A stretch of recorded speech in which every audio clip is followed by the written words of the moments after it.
Hello friends, എല്ലാവരും വീട്ടിൽ കൊഴുക്കട്ടയൊക്കെ ഉണ്ടാക്കിയില്ലേ? ഇപ്പോൾ ഞങ്ങളുടെ വീട്ടിൽ എങ്ങനെയാണോ ഉണ്ടാക്കിയെന്നുള്ള ഒരു സിമ്പിൾ റെസിപ്പിയാണ് ഇപ്പോൾ കാണിച്ചുകൊണ്ടിരിക്കുന്നതിന് വേണ്ട സംഭവങ്ങളാണ് കേട്ടോ. എല്ലാവർക്കും ഉണ്ടാക്കാൻ അറിയാം, പക്ഷെ ചിലരുടെ വീട്ടിൽ ചില വ്യത്യാസങ്ങൾ ഉണ്ടായിരിക്കും. അപ്പോൾ നമ്മളിതിൽ അരിയൊക്കെ വറുത്ത് പൊടിച്ച് ചേർക്കുന്നുണ്ട്. അപ്പോൾ നമുക്ക് കണ്ടോക്കിയാലോ. ആദ്യമായിട്ട് തന്നെ അരിപ്പൊടിയിലേക്ക് നമ്മൾ ഉപ്പിട്ടിട്ട് തിളപ്പിച്ച വെള്ളം ഒഴിച്ച് നല്ല പോലെ കുഴച്ചെടുക്കുകയാണ്. അപ്പം കുറച്ച് നമ്മൾ ആദ്യം സ്പൂൺ കൊണ്ട് തന്നെ നല്ലപോലെ ഇളക്കി കുറച്ചൊന്ന് ചൂടാറുമ്പോൾ കൈ കൊണ്ട് കുറച്ച് എണ്ണ ഒഴിച്ച് നല്ല പോലെ വെളിച്ചെണ്ണ ഒഴിച്ചിട്ട് നല്ല പോലെ കുഴച്ചെടുക്കണം.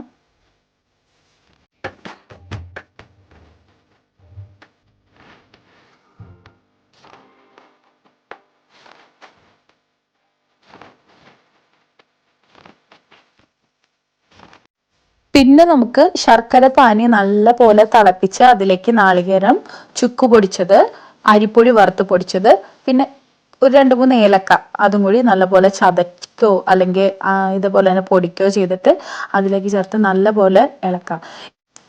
ഈ അരി എന്തിനാ വറുത്ത് പൊടിക്കണേന്ന് അറിയോ? നമ്മൾ കൊഴുക്കട്ട ഉണ്ടാക്കുന്ന സമയത്ത് അതൊക്കെ ചൂടാറി കഴിഞ്ഞിട്ടുണ്ടെങ്കിൽ ഈ ശർക്കര നല്ലപോലെ ഒലിക്കും. അരി വറുത്ത് പൊടിച്ച് ചേർക്കാന്ന് വെച്ചിട്ടുണ്ടെങ്കിൽ അത് ഒട്ടും ഒലിക്കില്ല, നല്ല കട്ടിയായിട്ടിരിക്കും.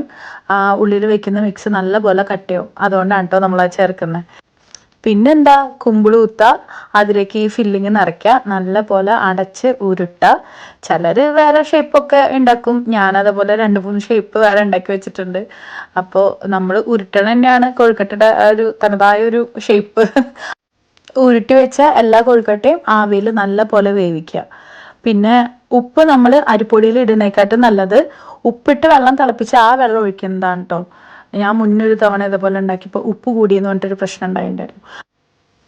ശരിക്കും ഈ കൊഴുക്കട്ട ശനിയാഴ്ചയുടെ ഐതിഹ്യം എന്താണെന്നറിയോ?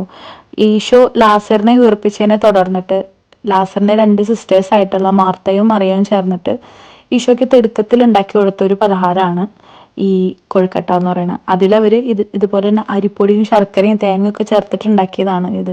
അപ്പൊ അതിന്റെ ഒരു ഓർമ്മയ്ക്ക് വേണ്ടിയിട്ടാണ് നമ്മളിത് ഇങ്ങനെ ഒരു ദിനം ആചരിക്കുന്നത്.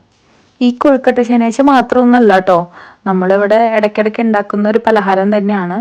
കുട്ടികൾക്കൊക്കെ ഇഷ്ടപ്പെടുന്ന ഒരു പലഹാരമാണ്. അപ്പം എല്ലാവരും ഇതൊന്ന് ട്രൈ ചെയ്ത് നോക്കുക. അടുത്ത വീഡിയോയിൽ കാണാം. ബൈ.